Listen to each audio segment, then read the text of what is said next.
Hey, what's up? I'm Sam. I'm here at the new VALR HQ in Deerfield Beach, Florida, home of the first nitrogen-infused energy drink. It hits different, it tastes different. You can grab your can at VALORenergy.com. Today we're gonna hit some sets with Big Mike from the Battle Axe Gym. Hopefully he doesn't kick my ass. What's up, Mike? What's up, brother?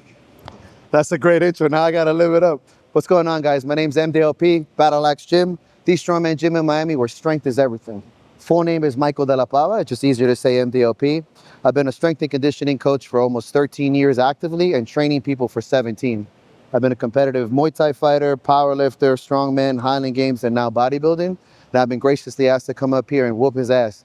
But we're gonna focus on things that are fun so nobody gets freaked out, like the trap bar deadlift, but more importantly, the application of it to not only functional training, because that word is so overly used, but how it applies to real life, strength, hypertrophy, and general conditioning for the masses and the specified athlete. So tune in so we can catch up. Salud. Salud. Cheers. So the best. I've missed you. Oh, see, I genuinely like this. Being on prep and taking this away from me sucked. Yeah. I guess what people are saying is you can actually like slam it and do a compound movement, not worry about fucking bubbles in your gut. Yeah, I take it during taking it during hypertrophy would be the biggest test, right? Because if it's gonna bother your digestive system or gas you up, a bunch of reps would hurt it. But it doesn't bother me. I'll either mix it with just more fluid, I'll put my EAAs in it, I'll put my creatine, like I do my full drink with this in it. If I'm subbing my caffeine, I love it. So that's what you told me last time. That sounded weird. So you actually mix it with other powders in a container. Yeah, no problem. And this is okay. So when you're hungry, flavor is incredible. Yes. So for the general, like I like mixing a lot of citrusy flavors from lemon, citrus, raspberry, all that kind of citrusy flavor, thus the orange. Yeah. Mixing them all together as a pre-workout is phenomenal. It has no bad flavor. And this kind of, because it's not overly carbonated because of that the nitrous part of it, it kind of balances all that out. It's not even like it's not a sales gimmick. I legitimately like to mix it good, especially like, let's say you get like a EAA and then you get an element or any kind of electrolyte that has a citrus, it mixes that and then you put water to cut it. Tell me about, and I'll get rid of this and get the other bar, but tell me about 175 milligrams. And I know like we're used to society now having like 300-400, especially in the strength. Yeah. Tell me about 175 milligrams and how, how it's a decent dose for somebody who's want to, So it's funny because everything's in the dosage, right? Yeah. We're talking actual, as you know, chemistry and science. For example, I, at a higher level, can take 600 milligrams of caffeine a day. It's all about timing it around my training and away from sleep. Throughout the whole day. Yeah. Yep. I won't do it obviously at once, but what I tell people, just like anything, right? The danger is in the dosage. 175 is a very average amount. 250 for a general person over 200 pounds or even under that is quite nothing. It's about a cup of coffee. Yeah. And so now you're enjoying it at a good flavor and a good amount. It, again, I would always say, apply it correctly, right? Before you're gonna do the activity and as far away from sleep as possible, but 175 is perfect. Yeah, so I think like 175, it kind of opens up the door to people who are doing more like aerobic type of activities where they don't want to jack their heart rate up on top of already hitting a target heart rate of. And to even add on to that, I mean, so I know I do it like if I'm going to have a heavy work day, let's say like programming, instead of like the couple, let's say I'm in the afternoon or early, like late morning, I'll have this and I'll program because it doesn't wire me up. It doesn't give me a crash. It doesn't upset my stomach. So I'll sip on it as I'm programming and working. So not just for training, but like I apply the caffeine at that dosage for like general practice. That's why it's more of like a, not only for sports, but in lifestyle in general, right? Yeah. When you're on the computer, you know, you could turn into like 9 cups of coffee. I'm like, I'll just sip this one like chill. So same. Yeah. Huh? Do you still warm up with the bar? You don't do that shit anymore. Well, you don't warm up. You're just I going to do warm up with the bar. 225, right? No, I warm up with the, dude, I take my time. Dude, I warm up with bands. Huh? So you know I warm up with bands. You know I warm up with the bar. Yeah. These are like my cool dad shoes. I love New Balance. I love them, but they suck for training. Yeah. They're too soft. Just remember, I got 50-year-old joints. I'll match you. I'll match you. Pretty sure mine are 60. My spine is like 87, 100%, 100%.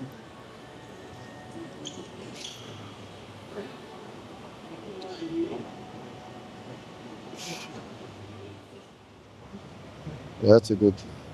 So instead of shrugging up, get that scapular depression. That's what I want. Bring that. Now you're a solid unit. It's perfect. And then on RDLs, I'm just kicking back. Pretty much less knee bend and more hinging. Good. Oh, shit. You feel that? Yes. Okay. The trap bar is so versatile, but it doesn't have to be this kind of like, I think a lot of people relate it to only ball sports, right? They think Yeah. if you're doing a trap bar deadlift, you're going to play football. Yeah, exactly. And I would venture to say that if more, obviously the trap bar deadlift has a higher strength generation, period. That's a fact. Also, in general strength, it's going to be better than the barbell deadlift. Okay. But when you're looking for hypertrophy too, if you do a trap bar deadlift RDL, like what we just did, I mean, it'll blow your hamstrings apart. Plus, it's less load on the spine, so you're typically allowed to go a little bit heavier. Yeah, and you have that room, right? Yeah. And Cool. you'll see a very natural hinge coming out of it. It's just easier, right? Like when you're carrying things from the You want to side. stay or you No, want to? go ahead. Are you one of those guys? No, No? I'm a strong man. We don't get that luxury. You are one of those guys. You're a power lifter. That probably drives you. Bar doesn't align with the ceiling Yeah. tiles. You don't try and move the bench If around. it's not aligned with the stars, it's done.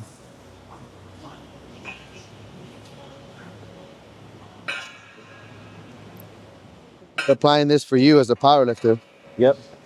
all your lifts are scapular depression. So the squat, the bench, and the deadlift are all depression of the scapula and the lats. Right. So this should be no different. Okay. So it's the same. Imagine you're just about to do a deadlift or sink that under a bar. So even in this position, good, up. And this is your finish, exactly. It's a deadlift finish. This is specific to you. Good. Push the legs out. Good, go again. And I want you to push your knees out, like pushing against my hands. Deep breath, tension. That's much better. Yeah, right? No, it definitely feels That different. because, think about it, this were a lot, again. So right now, you're not doing any 1 rep max stuff on. I haven't done that since Nam, dude. I haven't done that. You know what? And the mind shift to get away for top pen strength took me like 2.5 years. Yes. Like I see people lift singles, and now I'm like, eh. Before I was like, oh, that's all that. Or in strongman, it's like how many reps can you go? Yeah. And that was my whole livelihood. Now, I emceed a strongman competition, Southeastern Regional Finals for OSG. Yeah. And I was on the mic and I was watching people lift, and I was like, well, not me.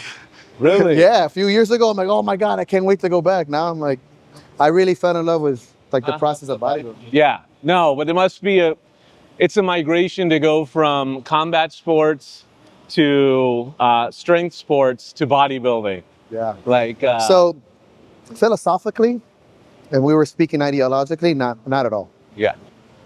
But like on the surface, No, technically, I'm talking. technically, Yeah. skill set, lifestyle set. I mean, bodybuilding lifestyle is drastically different than my strongman. Okay. Like.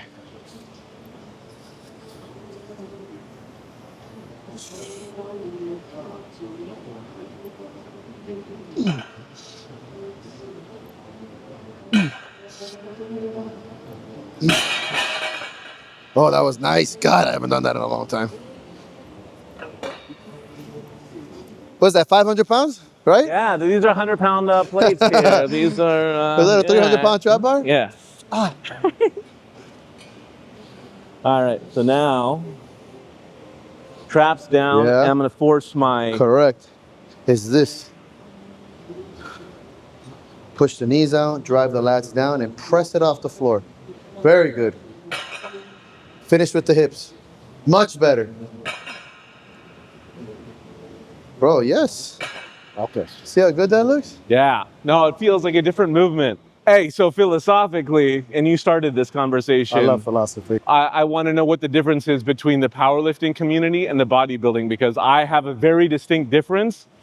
I would like to say one is much more interactive. Oh, I'd like yeah. to say that one might be a little bit more humble and honest. No. And I just want to know. Not even a little bit. Okay. Yeah. I would say, bodybuilding is still a strength sport. But the community is very different. I think it's also a community that's much. 25 school? Yeah, for sure. And I think this is where people may not see it, is that bodybuilding is a community that's a lot older. So it's evolved past its kind of, like the initial movement of it, right? Like powerlifting, I think within the last 10 years actually become, even though it's been around since the 70s and 80s, Yeah. didn't really get popular until it started becoming like raw lifting where it opened up to everything. So it's a little bit younger. So you have that kind of like, oh, we're all friends, we're all growing together. But it's the same, like on the bottom level, I would say powerlifting is more welcoming, more encouraging, more friendly, more team, right? Yeah. Like we're all in it together. And I think that lends itself to, even though it's an individual sport, like you play on the platform by yourself, Yeah. it's always like this, a community of the gym. While the bodybuilder, the ideology is that you train on your own, you do your cardio on your own, you have this lone wolf mentality, and Yeah. that philosophy takes these, even though it's a team effort, right? You have Yeah. coaches and stuff. So it's not as welcoming, but it's like very guys, like pockets of people. I've met great people in the community for sure, but it's a big difference. Now, Yeah. at the top, I'd say they're both the same. A bunch of drama, a bunch of politics, bunch of bullshit, Yeah. for sure. Yeah. But in the bottom, At the bottom, there's still a fire that exists between the people that are getting into yeah, it. like listen, you go to a powerlifting meet and you're more likely to make some friends and For chit sure. chat and hang Yeah. out and hey man, good job, you know, in bodybuilding it's like, Especially if you're in the same weight class. oh, for sure. Yeah, Yeah. that's I think the biggest difference. And I'm not an age class warrior, but I'm Gen X, right? So I've seen how there was a harsh divide between powerlifters and bodybuilders. I'd say maybe sprouted in the 70s and 80s. Sure. But as much as people want to talk shit about the younger generation, and I think technically you're a millennial, or Yeah, I'm 41. yeah, so- okay. So yeah, I guess think I'm at tail end. yeah. So as much as people talk shit, they're the ones responsible for hybridizing all of these together. Like, dude, like, you know what I mean? put Like a we weren't paycheck doing in my- that. in my Yeah, mailbox that's what on I'm Monday, saying. yeah. Like it's really phenomenal, and it's in what they've contributed to exercise science by combining those different methods. Yeah, I mean, if you really get behind it as far as everything, opening social media and mastering its concepts, right? It started to bridge the gap, Yes. right? Before everything was very different, very changed, very isolated. Yeah. And then you started realizing hybrid athletes, right? Yeah. The evolution. The powerlifter becomes the strongman becomes a bodybuilder. It's not like we're all at odds anymore. You're Yeah. seeing guys like myself who have competed in several things go, hey man, this is all kind of very similar, right? Yeah. So at least like inside. Why not like we just understand each other, right? Yeah. And the sciences are very much the same. No, they are. They're So- off-season bodybuilders. There always have been, but now they're off-season bodybuilders that are competitive powerlifters, and then they go into prep bodybuilding. And what's the And strength- some of them are in pros in Of both, which course. is fucking nuts. And yeah. every strength athlete says, man, if I just ate and trained like a bodybuilder, I'd be a better powerlifter or strongman. Yeah. We all say the same thing. Yeah, yeah. And we'll say to a bodybuilder most of the time, like, man, if you just push strength like a strength athlete, Yeah. you would go this way. Now you're seeing way more conversations like that. You know, Yeah. you have a lot of top level guys that come from strength sports. So Yeah. It's really interesting. I think that's really cool. I don't know who I think I am, dude, doing back and, you know, I'm acting like a 21-year-old man with this shit. Look at the size of that booty. See those cheeks? It's that cake, son. That was easy. Nice. We'll just do doubles. Remember what it's building. Lats, feet, knees out, press. Beautiful. Big breath, knees. Bro, textbook. Bro, textbook, man. Is this an important exercise, just the trap bar deadlift specifically, for the general strength athlete? Absolutely. And okay, so that's a good question. I will always start off every question with, it depends. If your goal as a strength athlete is just to get stronger, this would be a great off-season or supplementary lift to make it. Example, if you're a power lifter, I would probably put the second next to a barbell deadlift because of the skill acquisition. So that's the real answer. Is it a great tool? Yes. However, it depends. Just like anything, right? Just like any barbell, any lat pull down, any row. But general population, and you want to get stronger, I would argue, and I'll probably stand on this hill, that this is probably one of the best off the floor barbell lifts, period, that you can do. Superior to the barbell and superior to any other lift, other than even like something odd like farmers. So I think it's great. The learning curve and its application is different. So you're gonna have less spine loading. You're gonna have an easier, more natural grip. The skill to do a trap bar deadlift is lower. Doesn't make it an easy lift, but it's lower. And it generates way more strength. There's more application to your entire body as a unit. You learn leveraging easier. You learn hinging easier. You can do more reps, safer environment. So I can give you a million reasons why I would pick this over any other barbell lift if you just wanted to get stronger. Yeah. Like for my powerlifters, after coaching for so many years, it depends. I would probably use it as a secondary or maybe a deload, depending on their skill set. Somebody like you that's been powerlifting for some time, I might spend 8 to 12 weeks on a trap bar deadlift because you don't need to relearn the deadlift. Yeah. But if you're a first year guy, I wouldn't spend much time on this because you don't even know how to deadlift yet. Right, And yeah. that's the purpose. Or they do, this might be after like a squat just to kind of strengthen their legs or something Yeah. like that.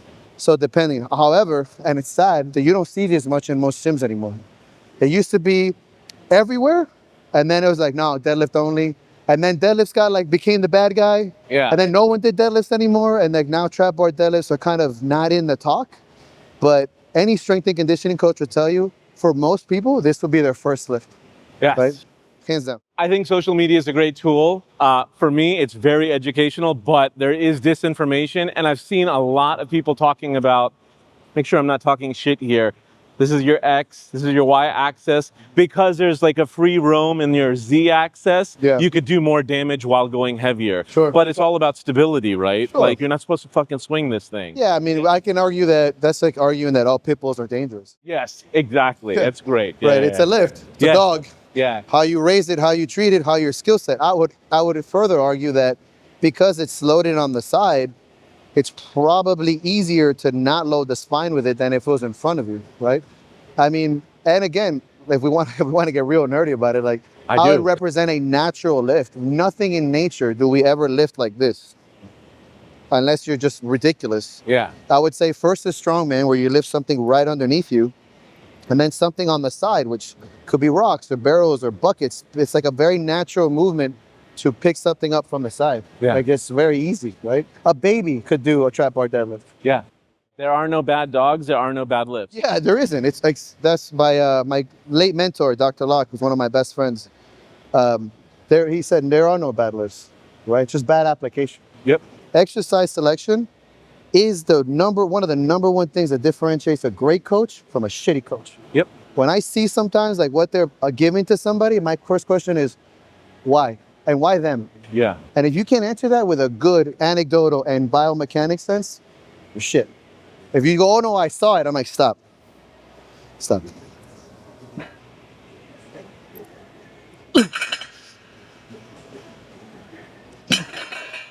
That's nice. Hey, does my face turn red a little bit? Can we edit that out, no? Can we give me a Los Angeles filter so I look jacked? We got natural skin tone though, man. So we got a good shade. It's like, So there's two versions of this bar. I'm trying to figure out 60 pounds. He's still looking for it. 60 pounds. It's a 60-pound bar, but we'll tell the camera, cover up the rogue that it's 100 pounds. I love that you said it. You followed that till the end, dude. See you. Good to see you, Doug. See you doing well? Yeah, man. Come out here and mess around. Congratulations. He's kicking dude. my ass on deadlifts. How are you? Oh, man? yeah? Yeah. It's a great career, Yeah. dude. I saw that vast video. I was like, God, what a good. Thank you, man. Well, you did great. You looked amazing, man. I was like, oh, now I'm like, it's funny. Like my first show, they came to hang out with me, and they're like, "Is it cool if we hang out?" And I'm like, "Yeah, man. Yeah. Show, the work's done." Like, I cannot get leaner. Hang out. You know, and strongman, you're like, Yeah, you got to until it's done, you know? Oh, and it's shit. crazy, man. Like, Yeah. I got off stage and I was like chatting with my mom. Yeah. That night she came in, I went to visit my sister and my niece, which again, like amazing moments, right? And then they're like, and I'm like, no, this is the show. Like, just hanging out. Yeah, dude. That circle is cool. That is, Yeah. yeah. And I think, like I said, we can go on and on about that, but it just made me appreciate that shit. So when I was there, like watching that video, my girl was like, yo, that's my guy, dude. We're watching on you. That paternal feeling is very real for me. Yeah. But more often than not, when somebody goes, oh, you don't want kids, I'm like, I got like 50 kids. And some of those guys that are with me are like, truly, I feel. Yeah. And it took me a long time to accept that. Yeah. Because I was like, oh, you're like a mentor figure. I'm like, shut up. Me? Scumbag? No, dude, no. Like, you know, dog, I grew up in Miami, son. No. Hey, man, it took me literally to about, swear to God, like a year or two ago to kind of accept that compliment from somebody. And I promise you, coaching is my destiny. Like, that is what I was born to do. My mother's an art teacher, and it's almost like I'm bringing down that legacy, and I didn't accept it. Like, I coached, but I wanted to be an athlete so bad I didn't care. And people told me often, oh, you're a better coach than athlete. And that would just piss me off because I'm like, it's the truth. I was a good fighter, not a great fighter. I was a good strongman, not a great strongman, but I'm a great fucking coach. Because I think that I wasn't the best athlete. So that fire burns in me, and I'm like, I can't wait for you to win. And that makes me feel so purposeful that it's outside of the selfishness of being an athlete, because being an athlete is selfish. Yeah. And when I can scratch both itches, like bodybuilding at this age is selfish, but I give. Yeah. I'll go coach even on prep because I'm not at that level, and I'm watching my guys compete, and I promise you, man, if you try it, maybe even like hands-on, because obviously online's, I don't think it's the same. Right. It's good, it's not the same. But if you have like one or two that you're like, man, we are in it, brother, I've had some emotion, probably arguably the most emotional moments of my life, watching my guys win, and it's that embrace, you're like, okay, maybe I'm not such a piece of shit, you know? Because I'm like that. I'm like in that essence, when they're like, you're great, I'm like, shut up. Yeah. Don't do that. That little community there in that gym saved my life a million times, brother. How much did I say it was? 60. Basically, we're just We need adding, to know. Look it up again. basically we're just adding 15 pounds onto what it would be with a regular 45 bar. Yeah. So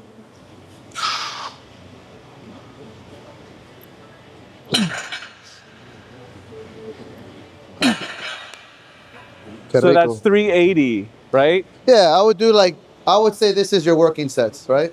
Yeah, so stay here for three. Three, yeah. Do like 3 sets of 3 I'm and good make with it make then. sense, Yeah, you know? yeah. If he wasn't here, I would be using wrist straps. But since he's here, I'm not gonna do that. You're in the judgment zone now. The judgment zone, yeah. Who would have done singles at 135? I'd have another fan on me, somebody spraying water, you know. Tension. Good. Now push those knees out. Deep breath. Better. Good. Lats. That was beautiful, dude. We're staying? Yeah, we'll stay there. Yeah. Yeah, I used to do 29-cent McDonald's back in the 2000s, you know. Too fat for that. But now, if I was to go back in time and tell myself, dude, just eat cleaner calories, but have a shit ton more of it and don't skip out on dessert, I would. So there was a strongman season where back then there was the idea, right, that you would compete as a heavyweight, get big, by however means possible, compete, and then I was a 105 kilo, 231. So the idea was compete in heavyweight shows so you get stronger and then drop down into 105s. Yeah. There was a pro-am back then for super heavies. So I was like, okay, I'll just get really, really big, compete in the pro-am, and then go to nationals for 105 kilo. But that's what I did. I ate trash. I was like, I'm going to get to 280 because it doesn't matter. And I was eating like 4 Big Macs a night. I'd go home and like eat pizza. It was affordable, right? Because Yeah. I didn't have the money to go buy chicken tenderloins and ground night like I was a kid. Yeah. And then I got stronger, but I got fat, like really fat. And I was like, dang, I was pressing good. When I would do my yoke, there was like this belly. And I was like, bro, one of my buddies, Alan, who was a big heavyweight guy, he even told me, he's a fatter guy at the time. He goes, hey man. And I go, oh no, about 280. And I had to lose like 40 pounds just to go, drop that butt a little more. Drop that butt a little more. Don't RDL it. Better. There you go.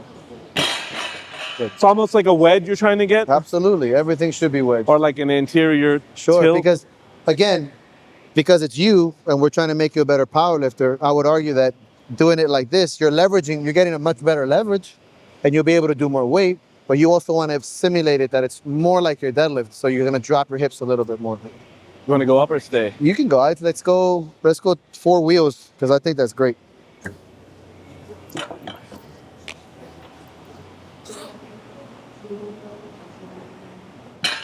Butter, man, butter. That was nice. God, I miss us. Now we just carry it as a farmer's carry. No, you have I get discipline. real spicy about it. You have discipline. You can just do one and make it look easy. I would have to. Strong triple now.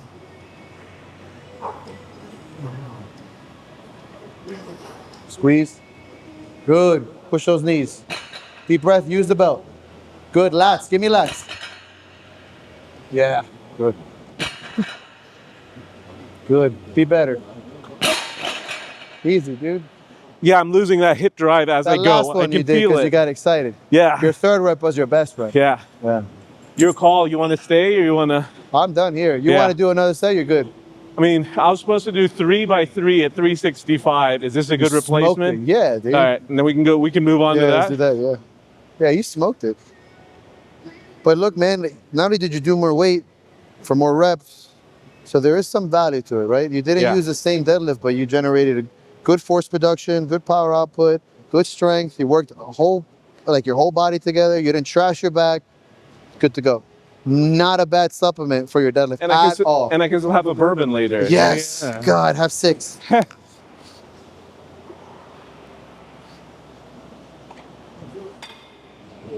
So you're trying to target down here? Yep. Bring your hands into almost this ring. Holy shit. I'll kill yourself. This is gonna change the world right here. Stay vertical a little bit. Now go. Stretch down. Elbows in. Oh my goodness. Yep. And now stop right here. Stop there. Stop at the top. Go up. Go up, up, up, up, up, up, up, up. Keep going. Almost lock out. Stop here. Stretch your scaps. This needs to go up. Oh, you're stiff. There you go. Straight those arms up a little bit. Oh my god. More stretch. Now Oh, go down. shit. Pull with this. Good. This comes up. Now Oh, down. There you fucking go. Look at these guys waking up, Doug. First of all, look at these muscles, homie. That's it. Rico stretch. Holy shit, man. Scapula mastery, Doug. Much better. Oh my god, Feel man. the difference? Don't show the weight on that shit. Yeah, 600 please. pounds again. Yeah. Holy shit. Yeah, dude. Look. So what was I doing? I was just raising Well, them you were up? just kind of going like here, rather than there, right? That's how you stretch the muscle. But more importantly, in your case, Holy shit. it's just mastery. Think about what this is, right? What is it for the power lifter? If you control and learn how to use these muscles, then this is just exposes it, right? Yeah.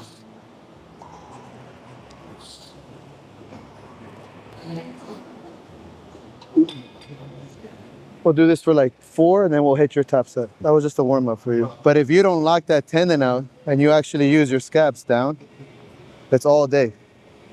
Good, elbows in. And breathe in on the way down. There you go. It almost forces you to expand the lats. Keep going. Good. Much better. Damn. You ain't done? Oh You shit. didn't fail? Oh, failure. Yeah, failure. Failure. Come on. Shit. We got like 6 more. 5. Come on. 4. I ain't doing nothing yet. 3. Scapula, scapula, scapula, scapula. 2 more. Squeeze. 1 more. Deeper. That's it. See? Son of a. You don't need 3 sets. It's 2 good ones. I'm done. No, you got to back down set. Shit. Fucking A. We'll go Holy- super light. 1, 3, 2. Pull down was very similar to how I may be incorrectly doing rows, dumbbell. 100%. I'm not dropping the scap. Nope. I'm keeping it up. Yeah, so But that has to have some benefit too. it does. And here's the thing, right? Like moving weight in general has a benefit. Yeah, yeah. So if you're moving the dumbbell through space, absolutely. But again, dependent.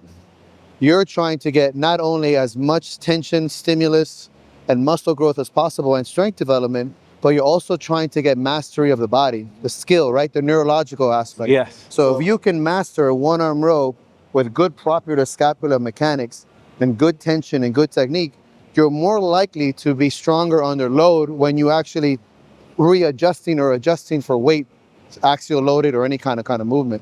And that's where I think that, again, to bring this together, the meshing of the sports always falls under one thing: skill, technique is the #1 thing. That's why really high level bodybuilders don't do a lot of weight, but they have so much skill of muscle recruitment, they don't need to go as They're heavy just as getting somebody so much coming more up. out of it, yeah. Same thing in powerlifting, right? Like if you take higher skill, then you can move more weight. And then it's really about mastering that skill to be able to, well, the bodybuilder's doing the same thing, but they're looking for stimulus, we're looking for top end strength. But in the middle is what thing? Skill. And I can't emphasize that enough, that you should do everything if you're a powerlifter with the mindset of how does this apply to being a powerlifter? How does this transfer over Like to my life. feet? Yeah, You know, man, yeah. it's just like life. That's why I love philosophy. Like, you're gonna eat that steak and get wasted? Cool, man. Why? I just want to do it because I like it. Cool, man. Not Oh, but no, you're a liar, right? Like, oh, why'd you buy that new car? Well, no, because you want to impress somebody. Just tell the truth, you know? Like, you want to swing a big dick? Fine, get a Corvette. You know, I would get a Porsche 911 for one reason, to look really, really cool. That's it. Financially stupid, but I'd want to get out one day and be like, I got a Porsche 911, and then give it back in a year because I can't afford it. Yeah, I would get a fucking macked out Prius. That's me though.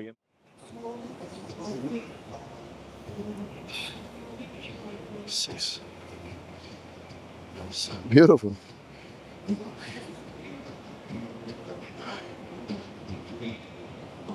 Let's go. 5 more and we're done. Squeeze hard at the bottom. Make it make sense. 3 more. Make it make sense. Good. 2 more.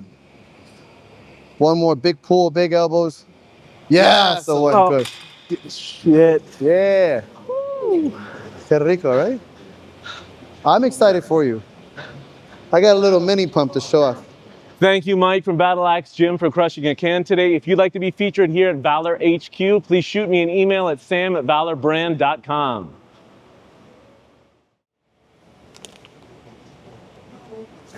Perfect.